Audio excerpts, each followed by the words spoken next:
21절 예수께서 이 말씀을 하시고 심령에 괴로워 증언하여 이르시되 내가 진실로 진실로 너에게 이르노니 너희 중 하나가 나를 팔리라 하시니. 자, 우리 예수님이 심령에 괴로워하시다 이러겠죠. 마음이 괴롭다 이거죠. 이 괴로워한다는 단어 헬라어로는 이제 타라소인데 이 단어가 또 어디에서 쓰였냐면 나사로의 무덤 앞에서 예수님이 심령이 괴로워 이렇게 말씀이 나왔죠. 그 단어와 같은 단어입니다. 그러니까 예수님이 정말 마음이 괴롭다는 거죠.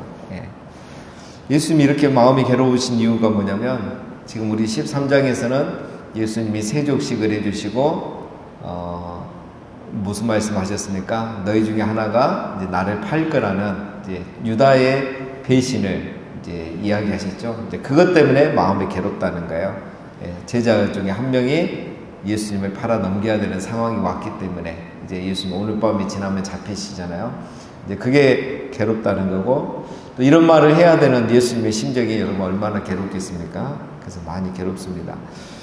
예수님은 이제 사실 오늘 처음 13장에서 처음 이 유다의 배신을 말씀하신 건 아니고 1년 전부터 벌써 여러 번 말씀하셨습니다. 요한복음 6장 7절에 보면 내가 너희 열두를 택하지 아니하였느냐 그러나 너희 중에 한 사람은 마귀니라. 벌써 그때부터 얘기를 하셨죠. 그리고 어제 18절에도 보면 내 떡을 먹는 자가 내게 발꿈치를 들었다 한 말씀이 이제 성취될 것이다. 너희 중에 한 명이 나를 배신할 것이다. 이것도 어제 말씀하셨고, 자 너희 중에 하나가 나를 팔리라 이렇게 또 오늘 21절에 말씀하시죠. 이 팔리란 말은 우리 이제 번역으로도 참 감이 오죠. 제자가 스승을 팔다. 이건 이제 정확히 더 표현하면 팔아 넘기다죠. 그래서 이제 원어는 넘기다입니다. 이렇게 넘겨버리다. 이 말은 뭐죠? 예수님을 스승을 돈 받고 팔아 넘겨버리는 거예요. 엄청난 배반 행위죠. 그래서 넘기다는 단어가 좀 더 정확한 번역입니다. 자, 예수님은 이제 내일이면 잡히시고 이제 십자가에 죽으셔야 되는데 지금 이 마지막 시간을 얼마나 중요한 얘기를 해야 될 그 타이밍이겠습니까? 그런데 지금 하는 얘기가 뭡니까? 너희 중 하나가 나를 팔은다. 그렇게 나는 팔아 넘겨질 것이다. 이 이야기를 해야 되니까 예수님이 더 힘드신 거죠. 마음이 불편하신 거죠. 그래서 심령에 괴로워 이렇게 말씀하신 겁니다. 자, 22절 제자들이 서로 보며 누구에게 대하여 말씀하시는지 의심하더라. 이 말을 듣고 나니까 너희 중 하나가 나를 팔리라. 이제 구체적으로 됐잖아요. 우리 중에 한 명 누구지 서로 쳐다보고 있는 거예요. 다른 복음서에 보면 제자들이 스승 예수님을 바라보면서 내니까 납니까 접니까 이렇게 다들 얘기를 하고 있죠. 참 이거 보면은 예수님 마음이 더 괴로울 것 같아요. 적어도 예수님이 이렇게 말을 했으면 분위기라도 절대 그런 일 없을 겁니다. 우리 중에 누가 그런 일을 하겠습니까? 혹시나 누가 밖에 외부인이 그렇다면 우리가 예수님 지키겠습니다. 우리 중에는 그럴 사람 없습니다. 좀 이런 말을 해주는 제자가 있어야 되는데 아무도 없어요. 23절 예수의 제자 중 하나 곧 그가 사랑하시는 자가 예수의 품에 의지하여 누웠는지라. 자, 그의 예수의 제자 중 하나 그가 사랑하시는 자 사도 요한을 가리키는 거죠. 자, 사도 요한은 그 예수께서 사랑하시는 자라는 표현이 많이 나오죠. 12 제자 중에 예수님이 가장 사랑했던 그런 사람이죠. 그래서 여러분 예수님이 12 제자를 다 사랑했지만 사도 요한을 더 사랑하신 거죠. 이거는 예수님 편애하신 게 아니고 더 사랑하신 거죠. 그래서 이거는 당연히 있는 겁니다, 여러분. 그러면 왜 요한은 예수님의 사랑을 더 받았을까? 이걸 생각해야 되죠. 왜 예수님을 편애했을까? 이렇게 생각하면 안 되고 예수님은 왜 요한을 더 사랑했을까? 자, 우리도 뭐 부모님들도 마찬가지잖아요. 똑같은 자녀가 있어도 더 사랑이 가는 자녀가 있잖아요. 그건 편애가 아니죠. 자, 요한을 왜 더 사랑했을까? 요한을 보면은 그럴 수밖에 없어요. 요한은 보면은 최후의 만찬에도 함께하고 예수님 신문 받는 자리에도 함께하고 십자가에 죽는 그 자리에도 함께하고 빈 무덤에 찾아갈 때도 함께하고 부활하신 예수님이 나타난 현장에도 있고 갈릴리 부활한 후에 갈릴리 호수에도 있었고 그러니까 예수님이 계신 곳 나타난 곳에는 늘 사도 요한이 있어요. 요한이 예수님을 굉장히 사랑한 거예요. 예수님도 요한을 사랑했지만 요한이 예수님을 사랑한 거예요. 여러분 잠언 8장 17절에 보면 나를 사랑하는 자들이 나의 사랑을 입으며 나를 간절히 찾는 자가 나를 만나리라. 요한이 예수님의 사랑을 받았지만 요한이 예수님을 또 간절히 사랑한 거예요. 그래서 여러분 우리가 이 주님을 사랑할 때 주님의 사랑을 또 받는 겁니다. 주님이 우리를 사랑하는 건 맞는 거고 사랑하는 자를 더 사랑하시는 거예요. 그래서 그렇게 해석해야지 예수님 편해야 하신다 이렇게 볼 수가 없는 겁니다. 우리가 모든 걸 이렇게 봐야 되는 거죠. 그래서 예수님은 정말 요한이 예수님을 사랑한다는 것을 알고 계시죠. 자, 여러분 우리가 예수님을 사랑하면 예수님도 그걸 아십니다. 그래서 더 사랑해 주셔요. 나를 사랑하는 자가 나의 사랑을 입으며 이것을 늘 기억하시기 바랍니다. 24절 시몬 베드로가 머릿짓을 하여 말하되 말씀하신 자가 누구인지 말하라니 그가 예수의 가슴에 그대로 의지하여 말하되 주여 누구입니까? 자, 이 말은 베드로가 이제 요한에게 눈치를 주는 거지. 야, 빨리 물어봐. 예수님이 너를 제일 사랑하잖아. 니한테는 다 말씀하시잖아. 빨리 물어봐. 그러니까 이제 요한이 말하기를 주여 누구니까. 26절 예수께서 대답하시되 내가 떡 한 조각을 적셔서 다 주는 자가 그니라. 적셔다 주는 자가 그니라 하시고 곧 한 조각을 적셔서 가룟 시몬의 아들 유다에게 주니. 예수님이 이번에 말을 하지 않죠. 가룟 유다야 이렇게 말하면 되는데 그렇게 하지 않고 떡 한 조각을 적셔다 주는 자가 그니라. 그러면서 떡 한 조각을 적셔서 유다에게 줍니다. 자, 여러분 우리 예수님의 언행은 하나도 그냥 지나칠 게 없죠. 왜 가룟 유다야 쟤가 나 배신할 거야. 쟤는 처음부터 그런 애야. 돈만 생각하는 애야. 우리 같으면 이렇게 말할 건데 예수님 말 안 해요. 떡을 적셔서 주십니다. 왜 그러셨을까요? 유다에게 기회를 또 주는 거예요. 가룟 유다야 저놈이야. 나는 이미 알고 있었어. 내가 1년 전부터 얘기했잖아. 이렇게 하면 여러분 유다가 어떻게 되겠습니까? 들켰다. 이제는 도망갈 것도 없다. 바로 나가서 팔아버릴 거예요. 그런데 말하지 않고 떡을 적셔서 주신다. 이거 뭐죠? 기회를 또 주는 거예요. 여기서는 생각할 시간이 있잖아요. 떡을 적시는 동안 또 자기에게 주는 동안 이 몇 초의 시간이 또 있잖아요. 아, 예수님이 이미 알고 계셨구나. 그런데 나에게 똑같이 대해주셨구나. 아니 내가 나쁜 놈이지. 내가 회개해야지. 이 시간이 있단 말이에요. 예수님이 회개할 기회를 계속 주셨습니다. 6장에서도 너희 중 한 명은 망이니라. 18절에서도 내 떡을 먹는 자가 내 발꿈치를 들었도다. 또 방금 21절에서도 질문하기 전에 너희 중 하나가 나를 팔 것이다. 3번이나 얘기하셨어요. 이제 4번째 내가 떡을 적셔서 주는 자가 그니라. 4번째 얘기하신 거예요. 보통 3-4번 아닙니까? 예수님 4번을 주신 거예요. 근데 가룟 유다가 회개하지 않은 겁니다. 여러분 예수님은 항상 우리에게 회개할 기회를 주시는 분입니다. 여러분 우리는 잘못한 사람을 바로 벌하고 싶어해요. 그러나 예수님은 그렇게 하지 않습니다. 예수님은 기회를 주셔요. 마지막까지.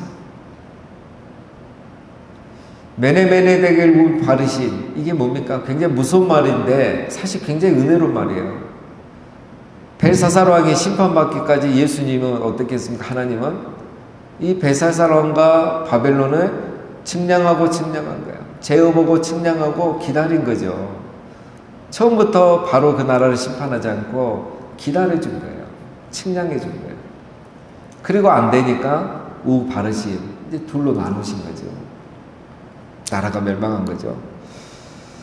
여러분 그래서 우리가 그 악인을 보는 시각과 세상을 보는 세계관을 이제 어떻게 가져야 됩니까? 왜 악인이 빨리 멸망하지 않는가? 왜 악인이 형통하는가? 그것은 여러분 심판의 지연이 아니고 하나님의 부재가 아니고 회개의 기회입니다. 회개할 기회를 주시는 거예요.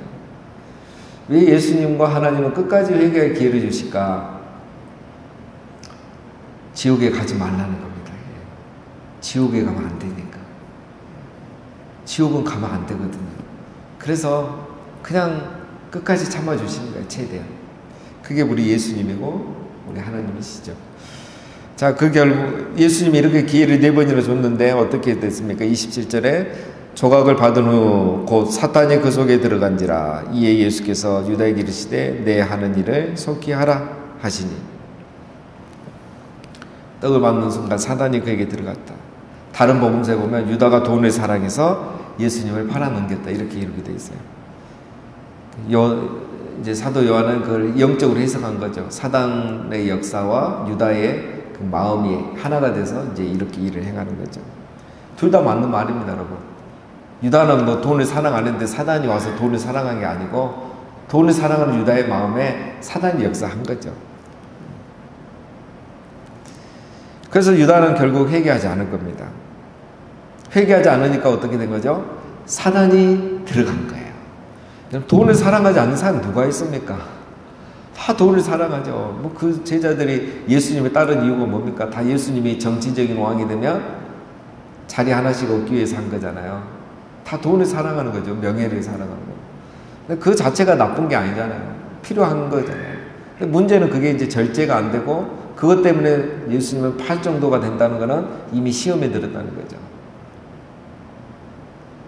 회개하지 않은 거예요. 다른 사람 예수님 말씀 듣고 회개하고 아니지 이러면 안 되지 했을 건데 유다는 그런 생각 안 한 거예요. 회개하지 않으니까 그 마음에 사단이 역사하는 거고 그래서 그거는 4번의 기회를 다 놓치고 결국 예수님을 팔아넘기게 되는 겁니다. 유다는 돈에 대한 욕심과 회개하지 않은 교만한 죄 때문에 결국 구원의 기회를 잃게 되는 거죠. 예수님은 끝까지 그에게 기회를 줬습니다. 누군가 스승을 팔아넘기겠지만 유다가 되지 않을 수도 있었습니다. 그러나 유다는 회개하지 않았기 때문에 그는 결국 그 일을 성취하는 자가 된 것입니다. 즉 여러분 이것은 예수님이 유다를 버린 것이 아니라 유다가 자기 죄 때문에 버림받은 거예요. 똑같습니다. 모든 인간은. 하나님이 버리지 않고 선택하지 않아서 구원받지 못한 게 아닙니다. 자기가 죄를 선택하고 회개하지 않기 때문에 버림받은 거예요. 그래서 우리 인간에게 중요한 것은 회개하는 마음입니다.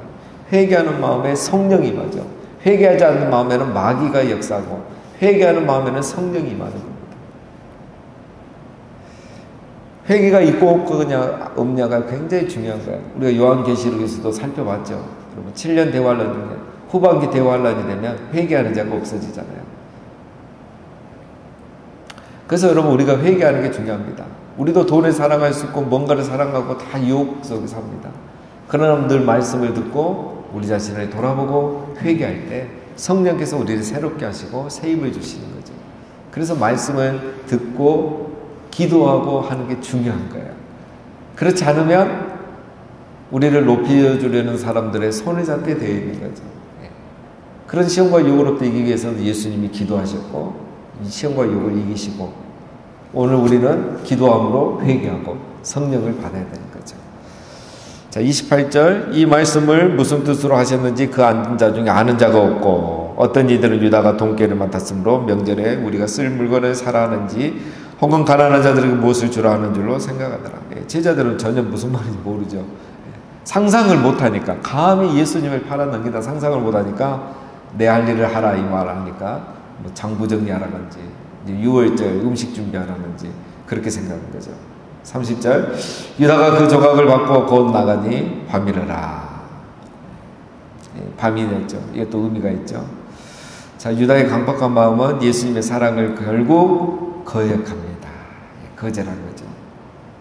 이 어두운 밤이 나가버린 거예요. 그의 인생이 밤이 되는 겁니다. 자, 여러분 정리하면 우리 예수님은 공생애를 시작하면서 12제자를 부르셨습니다. 자, 12제자 중에는 예수를 사랑하는 제자가 있었고 예수를 배반하는 제자도 있었습니다.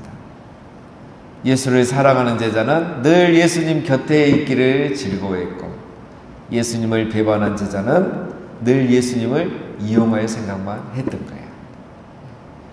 그래서 사랑하는 제자는 예수님 죽는 그 자리까지 함께했고 부활하신 후에도 함께했고 이용하려고만 했던 제자는 결국 결정적인 순간에 이런 실수를 하게 된 겁니다. 자, 여러분 우리는 어떤 사람이 되어야 되겠습니까? 예수 그리스도를 사랑하는 제자, 예수님 곁에 늘 함께하려는 그런 제자가 우리 모두가 되시기를 바랍니다. 그리고 늘 그렇게 주님을 가까이 함으로 우리 안에 있는 이 죄성과 시험과 유혹을 늘 회개하고 성령의 충만함을 받고 순종하며 살아가는 우리 모두가 되시기를 주님의 이름으로 축원드립니다.